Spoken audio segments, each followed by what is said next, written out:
capital murder trial has ended in a mistrial once again. Armstrong is charged with shooting his parents while they slept in their Southwest Houston home in 2016.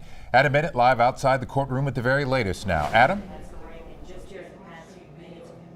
Well, Lynn, that jury deliberated for nearly 18 hours over the course of 2.5 days, but in the end, the judge declared a mistrial, saying that it was, quote, manifestly necessary. I want to show you some video from court today. Once again, Armstrong was surrounded by supportive friends and family. That includes the victim's parents, in this case, Armstrong's grandparents. Also, his girlfriend and many other friends were there as well, coming to show support. Armstrong was facing life in prison if convicted.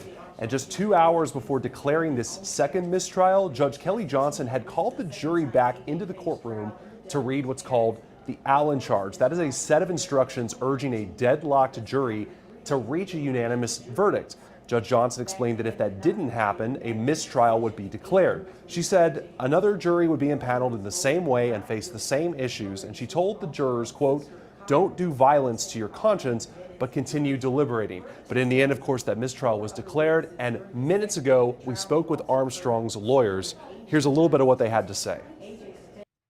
It's been an entire nightmare. We've gone through one mistrial, now we have another mistrial, and we're looking at the possibility of yet the DA deciding for some strange reason to retry the case a third time. And at some point, when is enough enough?